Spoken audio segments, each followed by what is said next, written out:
नमस्कार श्रोते हो. श्राव्य कथा मराठी या चॅनलवरती आपले स्वागत आहे. श्रोते हो, श्राव्य कथा मराठी या चॅनलवरती मी सध्या आपल्याला सुप्रसिद्ध रहस्य कथाकार श्री बाबूराव अर्नाळकर यांनी लिहिलेली एक थरारक कथा सादर करत आहे. कथेचं नाव आहे अफलातून झुंजार. या कथेचा पुढील 10वा भाग. त्या संध्याकाळी हंबीररावाची स्थिती बरीच शांत होती. त्याला अतिशय चिंता वाटत होती, पण तो अस्वस्थ झाला नव्हता. त्यानं हंसराजला बरोबर मुठीत पकडलं होतं. एका तासापूर्वीच त्यानं त्याच्याबरोबर फोनवरून बोलणं केलं होतं. वकिलाबरोबरची मुलाखत समाधानकारक झाली असं हंसराजनं त्याला सांगितलं होतं. योग्य वेळी हंसराजला संपत्ती मिळणार होती व त्याला ठरलेली रक्कम द्यावी लागणार होती. प्रश्न फक्त झुंजारचा होता. तो माणूस कोणत्या वेळी काय करेल याचा नेम नव्हता. पण झुंजारपासून फक्त वैयक्तिक धोका होता. तो केवळ स्वतःच्या फायद्यासाठी धडपडणारा माणूस होता. त्यामुळे त्याला जी माहिती होती ती तो दुसऱ्याला कोणालाच सांगणार नव्हता. त्यामुळे झुंजारचा आणि त्याच्या बायकोचा निकाल लावला की कसलीच भीती नव्हती. पण त्यासाठी एक तातडीची बैठक भरवणे आवश्यक होते. आपल्या जोडीदारांना त्या बंगल्यात बोलवण्याची कल्पना हंबीररावांना आवडत नव्हती. पण दुसरा इलाज नव्हता. वेळच अशी होती की संघटनेची सर्व शक्ती एकवटून झुंजारवर निर्णायक प्रहार करायचा होता. त्यानं सदाशिवचा नंबर फिरवला. कोण बोलत आहे हे समजताच सदाशिव चिंतायुक्त स्वरात म्हणाला, साहेब, तुम्ही फोन केला ते मला बरं वाटलं, पण पंढरीची काही बातमी समजली का? मी तुला तेच विचारणार होतो. तू क्या घाबरलाय? पंढरीची काही बातमी? हे बघ सदाशिव, असल्या गोष्टी फोनवरनं बोलणं बरोबर नाही. तू प्रभाकर आणि विसू यांना तुझ्या ऑफिसात आज रात्री 8:30 वाजता हजर ठेव. मी तिथे येईन. आपण सर्वांनी एकत्र जमवून चर्चा करणं आवश्यक आहे. ती बैठक माझ्या ऑफिसात नको, सदाशिव म्हणाला. त्याऐवजी आपण माझ्या घरी जमलो तर चालणार नाही का? हंबीररावाला ती कल्पना पसंत पडली. त्यानं सदाशिवचा घरचा पत्ता लिहून घेतला आणि बोलणं थांबवलं. त्याच्या कपाळावर आठ्या चढल्या. खून करण्याचा धंदा सुरू केल्यापासून तो आपल्या हस्तकांशी प्रत्यक्ष संबंध ठेवत नव्हता. तो त्यांना पंढरीमार्फत सूचना देत असे. लिंगराजच्या मृत्यूनं निर्माण झालेल्या परिस्थितीमुळे त्याला आपण कोण हे सदाशिवला सांगणे भाग पडले होते. आतापर्यंत सदाशिव त्याला एक आपले बडे गिराईक म्हणून ओळखत होता. तेच गिराईक आपल्या टोळीचा नंबर 2 आहे हे समजताच सदाशिवला धक्का बसला होता. आता ती गोष्ट प्रभाकर आणि तुकाराम यांनाही समजणार होती. पण आता त्यांना विश्वासात घेणे भाग होते. तो अशा प्रकारे विचार करत असताना तेथल्या खिडकीतून बाहेरच्या बागेत फिरणारी एक तरुण तरुणीची जोडी बघितली. तो तरुण सिगरेट ओढत आपल्या जोडीदाराला बागेतील फुलं दाखवत होता. अरे देवा, हंबीरराव उभं राहण्याचा प्रयत्न करत कसेबसे म्हणाला. ती झुंजार विजयाची जोडी होती आणि हंबीरराव उभा राहीपर्यंत ते त्या खिडकीजवळ पोहोचले होते. प्रिय हंबीर, आम्ही या खिडकीतून आत आलो तर तुझी काय हरकत नाही ना? झुंजारनं हसून विचारलं. हंबीररावाने तोंड उघडण्यापूर्वी ते जोडपे खिडकीतून आत आले. बैस वैजू, झुंजार म्हणाला. हंबीरराव, तू आणि पंढरीनं गेल्या रात्री मला याच खिडकीतून बाहेर काढलं होतं. ती तुझी फार वाईट चूक झाली होती. झुंजार, बाजी माणसात तुला माझ्या घरात बेधडक घुसलास, पण मी त्याबाबत काही करू शकणार नाही असं जर तुला वाटत असेल तर तू काहीच करू शकणार नाहीस, कारण तू या भागातील प्रतिष्ठित नागरिक आहेस, झुंजार चेष्टायुक्त स्वरात म्हणाला. तुला काय हवंय काय? मला ते हंसराजचं करारपत्र हवंय. मला ती सर्व हकीकत हंसराजने सांगितली आहे. त्यानं तुला सोडचिठ्ठी दिली आहे. यामुळे तो आता माझ्या सांगण्याप्रमाणे वागणार आहे. तू त्याच्या बोलण्यावर विश्वास ठेवलास? तोच तर खुनी आहे. हंबीरराव मोठ्याने ओरडण्याच्या बेतात होता, पण झुंजाररावानं त्याला एका हातानं व्यवस्थित पकडलं आणि दुसऱ्या हातानं त्याचं तोंड दाबलं. विजयानं तितक्याच चापल्यानं पर्समधून नायलॉनच्या दोऱ्या काढल्या व त्याचे हातपाय बांधले. झुंजारनं त्याच्याच रुमालानं त्याच्या तोंडात बोळा घातला आणि त्याला खुर्चीवर बसवलं. येथे कोणी आलं तर? विजयाने विचारलं. तू दार बंद कर. नोकरांना काहीच ऐकू गेलं नसणार. ही त्याची खास बैठकीची खोली आहे. टेबलावर कोणाचा तरी पत्ता लिहून ठेवलाय. तो कदाचित आपल्या उपयोगी पडेल. झुंजारनं बोलतानाच हंबीररावाच्या खिशातील पाकिट काढलं होतं, पण त्यात किंवा हंबीररावाच्या इतर खिशात महत्वाचं काही नव्हतं. पण झुंजारनं काही क्षणात तिथली तिजोरी शोधून काढली आणि ती हंबीररावाच्या एका चावीने उघडली. प्रथम त्याला एका क्षणात ते हंसराजचं करारपत्र सापडलं. ते त्यानं खिशात घातलं. हंबीरराव विषारी नजरेने बघत होता, पण त्याला काही करता येत नव्हतं. झुंजारनं त्या तिजोरीची नोटांची बंडलं होती ती खिशात घातली. नंतर त्याला एक छोटी पण मजबूत पोलादी पेटी सापडली. ती त्यानं दुसऱ्या एका चावीनं उघडली. त्या पेटीत फक्त एक छानशी डायरी होती. त्या डायरीच्या काही पानावर मजकूर लिहिला होता. त्यातील शेवटचं पान झुंजारनं वाचलं. ली 5,00,000 रुपये, स्वतः 2, 75,000, 75,000, स आणि प्र प्रत्येकी 50,000, तू आणि मा प्रत्येकी 25,000. झुंजारनं विजयाला तो मजकूर दाखवला. ल म्हणजे रघुवीर लिंगराज. तो म्हणाला, त्याच्या खुनाबद्दल मिळणाऱ्या रकमेची कशी वाटणी करायची हे त्यात लिहिलंय. प म्हणजे पंढरी, स आणि प्र म्हणजे सदाशिव व प्रभाकर, तू आणि मा म्हणजे तुकाराम आणि मातासिंग. विजू या टोळीचे एवढे सभासद आहेत. नंबर 1 कोणीच नाही. स्वतःचा जास्त फायदा व्हावा म्हणून हंबीररावानं हे थोटांड उभं केलंय. त्या नंबर 1च्या नावानं बरीच मोठी रक्कम उचलून तो हा स्वतःच्या खिशात घालत होता. इतरांना ही डायरी दाखवली तर ते याचं काय करतील ते सांगता येणार नाही. हंबीरराव ते ऐकत होता आणि त्यामुळे तो घाबरला होता. तो आपली बंधनं तोडण्याचा प्रयत्न करत होता. आपल्या साथीदारांना झुंजार ही लबाडी सांगणार या कल्पनेने तो कासावीस झाला होता. विजू, या डायरीतील दुसऱ्या नोंदी पहा. झुंजार अलीकडची पानं उलटत म्हणाला.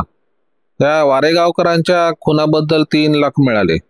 त्यातील या पठ्ठ्यानं 1,75,000 मिळवले. हा भोगीलाल शाह 2.5 लाख रुपये. परेरा 4 लाख. या डायरीत कित्येक नावं आहेत आणि त्या सर्वांच्या खुनाबद्दल मिळालेला रकमेचा मोठा हिस्सा यानं गिळंकृत केलाय. चल विजू, आपलं काम झालं. पण तुम्ही याला असंच ठेवणार? तिनं विचारलं. नाही, मी याला बंदमुक्त करणार. त्याची तोंडातून बरं काढण्याची हिंमत होणार नाही, झुंजार म्हणाला. झुंजारनं हंबीररावाच्या हातापायांच्या दोऱ्या चाकून कापल्या आणि तोंडातील बोळा काढून टाकला. हंबीरराव खुर्चीवर पसरला. तो धापा टाकत होता. झुंजार आणि विजया खिडकीतून बाहेर पडले. ते अगदी सावकाश चालत बागेतून बाहेरच्या रस्त्यावर गेले, पण काही गडबड झाली नव्हती. आता जरी तो गप्प बसला तरी तो तुमचा सूड घेण्याचा प्रयत्न करेल, विजया मोटारीत बसताना म्हणाली. झुंजार हसला आणि त्यानं मोटार सुरू केली. झुंजार महालात आल्यानंतर त्यानं पंढरीला कैदखान्यातून बाहेर काढलं. पंढरी घाबरलेला आणि आजारी दिसत होता. तू घाबरू नकोस, मी तुला सोडणार आहे. म्हणजे मला इथून जाऊ देणार? पंढरीनं अविश्वासाने विचारलं. होय, पण त्यापूर्वी तुझा मित्र सदाशिव याला मी सांगेन त्याप्रमाणे फोन केला पाहिजेस. त्याचं उत्तर मिळाल्यानंतर तू त्याच्या कोणत्याही प्रश्नाचं उत्तर देऊ नकोस किंवा तू कुठे ते सांगू नकोस. फक्त आजच्या रात्रीसाठी नंबर 2नं काय सूचना दिल्या तेवढंच विचार. पंढरी भांबावला होता, पण तो तिथून निसटण्यासाठी वाटेल ते करायला तयार होता. त्यानं नंबर फिरवताच त्याला सदाशिवचा आवाज ऐकायला मिळाला. कोण, पंढरी? तो आश्चर्याने म्हणाला. तू होतास कुठे? काय झालं? अरे, ते मी नंतर सांगेन, झुंजारकडे घाबरून पाहत पंढरी म्हणाला. नंबर 2नं आज काही सूचना दिल्यात काय? होय, आज रात्री 8:30 वाजता माझ्या घरी खास बैठक आहे. ती कोणाबद्दल असेल ते तू ओळखतो. झुंजारनं ते ऐकलं होतं. त्यानं पंढरीच्या हातातील रिसिव्हर काढून घेतला आणि खाली ठेवला. मला हीच माहिती पाहिजे होती. त्या सदाशिवच्याच घराचा पत्ता हंबीररावनं टेबलवर लिहून ठेवला होता. पंढरी, तुलाही त्या बैठकीला हजर राहिलं पाहिजे. तुझा काय डाव आहे? पंढरीनं संशयाने विचारलं. तुमच्यासारखे वेडेवाकडे डाव मी खेळत नसतो. आता मला सांग, नंबर 1 कोण आहे? मला माहीत नाही, देवाशपथ माहीत नाही, पण तो कोणीतरी हंबीररावपेक्षा बुद्धिमान आणि भयंकर माणूस आहे. पंढरी, तुझी चूक होत आहे. नंबर 1 कोणीच नाही. त्याचं थोटांड उभं करून हंबीरराव तुम्हाला फसवत होता आणि स्वतः जास्त पैसे लुबाडत होता. तुम्हाला वेळ लागलाय, पंढरी म्हणाला. थांब, मी प्रत्यक्ष तुला पुरावा दाखवतो. हंबीररावची डायरी पुढे करत तो म्हणाला. पहा, या हिशेबात नंबर 1चा कुठे उल्लेख दिसतो काय? पंढरी एका क्लबचा मालक होता. त्या डायरीची काही पानं उलटताच हंबीररावाची लबाडी त्याच्या लक्षात आली. झुंजार, तुझं म्हणणं बरोबर दिसतंय. हंबीरराव आम्हाला फसवत होता, म्हणूनच मी तुला सोडवत आहे. त्या पाजी माणसानं तुझं असं नुकसान करावं हे मला आवडत नाही. म्हणून तू या बैठकीला हजर राहा आणि सर्वांसमक्ष त्याला या लबाडीचा जाब विचार. तुमचे पैसे वसूल झाल्याशिवाय त्याला सोडू नका. आणि झुंजारनं पंढरीला त्याची मोटारही दिली आणि नेताजीला पंढरीसह ती मोटार लिफ्टमधून खाली उतरण्यास सांगितले. पंढरी आपल्या विचारात दंग होऊन मोटार चालवत होता. त्यामुळे झुंजारची मोटार आपला पाठलाग करत आहे त्याला समजले नाही. झुंजारचं काम संपलं नव्हतं. त्याला त्या बदमाशांच्या बैठकीत काय गंमत होते ते पाहायचं होतं. पंढरीचं रक्त तापलं होतं. त्याच्या मनात जळजळीत विचार धावत होते. आपण मुक्त झालो याचा त्याला आनंद होत होता. झुंजारनं त्याला सोडून द्यावे म्हणून तो बोचकळ्यात पडला होता आणि हंबीररावानं आपल्याला लाखो रुपयाला फसवावं म्हणून तो संतापला होता. मी त्याच्याकडून माझ्या हक्काचे 2.5 लाख रुपये वसूल करीन, मी माझा पूर्ण हिस्सा घेईन, तो स्वतःशीच म्हणाला. आणि बाकीच्यांनाही सांगीन. तो थांबला. बाकीच्यांना या लबाडीची कल्पना नव्हती. झुंजारनं फक्त त्यालाच ते सत्य सांगितलं होतं. पण ते सत्य असेल की आपसात त्यांची डोकळी माजवण्याचा झुंजारचा डाव असेल, सत्य शोधून काढण्याचा एकच मार्ग होता. हंबीररावाला गाठायला हवं होतं. ते सत्य असेल तर इतरांना न सांगता स्वतःचाच जास्त फायदा करून घेण्यास काय हरकत होती. त्याची मोटार महालक्ष्मी येथे पोहोचली तेव्हा बैठकीला हजर राहण्यासाठी हंबीरराव मोटारीत बसत होता. ती सुरू करण्यापूर्वी पंढरी धावत त्या मोटारीच्या खिडकीजवळ पोहोचला. कोण, पंढरी? हंबीरराव आश्चर्याने म्हणाला. मी तुम्हाला वेळेवर गाठले याचा मला आनंद होतो. मला तुमच्याशी थोडंसं बोलायचंय. झुंजारनं मला सोडलं. झुंजारनं त्याला का सोडलं हे धूर्त हंबीररावच्या लागलीच लक्षात आलं. तो गायगायने म्हणाला, पंढरी, आता मला वेळ नाही. तू बाजूला हो, मी घाईत आहे. मी तुला पुन्हा केव्हा तरी भेटीन. हंबीरराव घाबरलाय पाहून पंढरीला लगेच संशय आला. त्यानं मोटारीत डोकावलं. त्याचा संशय दुणावला. आत 3 मोठ्या बॅगा होत्या. तो हट्टाने म्हणाला, तुम्ही आत्ताच बोललं पाहिजे. माझ्याशी बोलल्याशिवाय तुम्हाला कुठे जाता येणार नाही. तुम्ही पळून चाललात की काय? मूर्खा, मला पळ काढण्याचं काय कारण? कारण झुंजारनं तुमची गुप्त डायरी पळवली. त्यानं ती मला दाखवली. तुम्ही आम्हाला कसे लुबाडीत होता हे मी प्रत्यक्ष वाचलंय. आता पंढरीची पूर्ण खात्री पटली होती. त्या डायरीचा उल्लेख करताच हंबीररावाच्या मुद्रेवर प्रेतकळा पसरली. हंबीरराव मोटारीचं इंजिन सुरू करत असताना म्हणाला, आपण उद्या बोलूया. नाही नाही, आत्ताच बोलूया, पंढरी ओरडला. हंबीररावानं मोटर सुरू केली. पंढरी पायपट्टीवर चढला होता. हंबीररावानं बेफाम वेग दिला. मोटर फाटकाच्या बाहेर पडल्यानंतर त्यानं ती वळवली. बाहेर लोंबकळणाऱ्या पंढरीचे त्याच्या खांद्यावर सारखे धक्के बसत होते. त्या परिस्थितीत अपघात घडणे कर्मप्राप्त होते.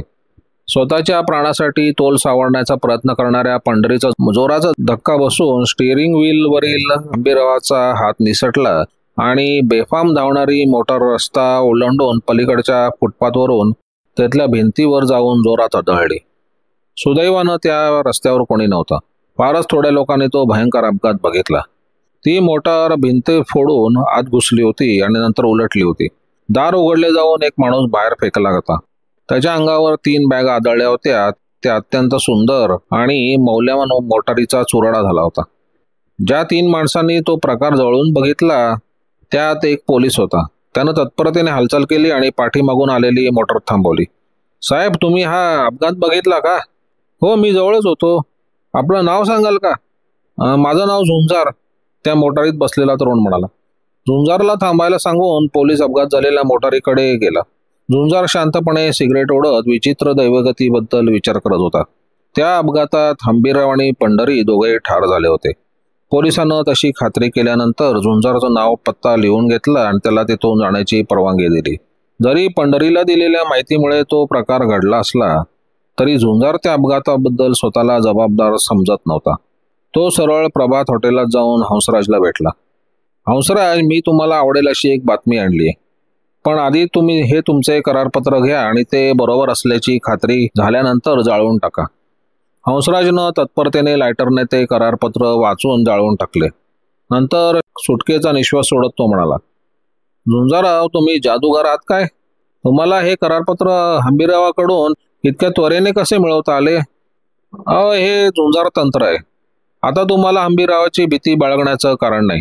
तो ठार झालाय. माझ्याकडे संशयाने नका बघू. तो आणि पंढरी मोटार अपघातात ठार झाले. त्या अपघाताला मी निमित्त मात्र कारण होतो, एवढंच. आता ती टोळी पूर्णतः उद्ध्वस्त झाली आहे. जे उरले ते महत्वाचे सभासद नाहीत. झुंजार काही वेळ थांबला आणि म्हणाला, खुनी टोळीच्या या शेवटच्या कारस्थानामुळे गेल्या 48 तासात 4 माणसं ठार झाली. लिंगराज, मातासिंग, हंबीरराव आणि पंढरी.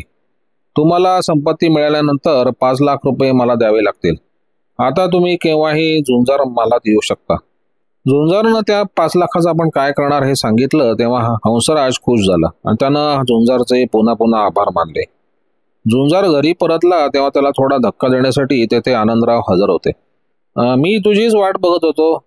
आनंदराव, तुम्हाला बघून मला नेहमी आनंद होतो, पण या खेपेला तुला आनंद होणार नाही. मी तुला काही प्रश्न विचारणार आहेत आणि मला सरळ उत्तर हवी आहेत. मी तुम्हाला नेहमीच सरळ उत्तर देतो. आत्ताच महालक्ष्मीच्या कोपऱ्यावर मोटार अपघातात 2 माणसं ठार झाली. अरे देवा, मोठाच भयंकर अपघात म्हणायचा, विजया म्हणाली. होय, तो अपघात भयंकर होता. त्या अपघातात कोणी हंबीरराव नावाचा श्रीमंत माणूस ठार झाला असं मला पोलिसांनी सांगितलं. मी त्यावेळी त्याच रस्त्यावरून जात होतो, झुंजार म्हणाला. असं काय? त्या अपघातात ठार झालेला दुसरा माणूस कांचन क्लबचा मालक पंढरी होता आणि तू कालच त्या माणसाबद्दल मला विचारत होतास. पंढरीच्या खिशात एक पत्र सापडलं. त्या पत्राखाली मातासिंगची सही होती. तेव्हा तू त्यावेळी तिथे होतास हा केवळ योगायोग होता की तू खात्रीने त्या मोटारीचा पाठलाग करत होतास? पण तसं म्हटल्यानं तुमचा काय फायदा होणार आहे, झुंजारनं विचारलं. त्या हंबीररावाच्या मोटारीत पंढरी काय करत होता हे समजत नाही, पण आता ते कोणाला समजणार नाही.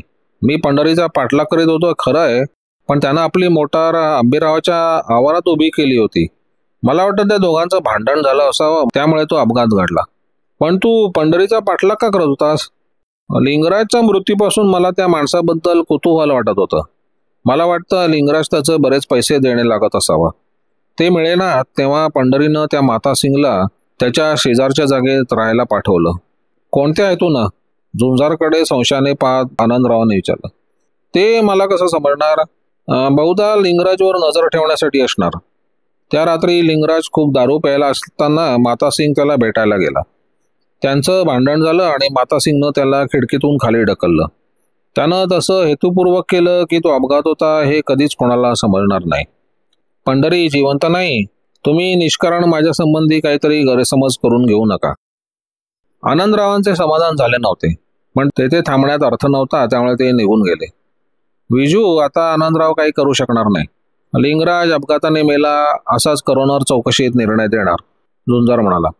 मला त्या अपघाताबद्दल सांगा, विजया म्हणाली. झुंजाराने तिला सर्व हकीकत सांगितली. नंतर तो तिला म्हणाला.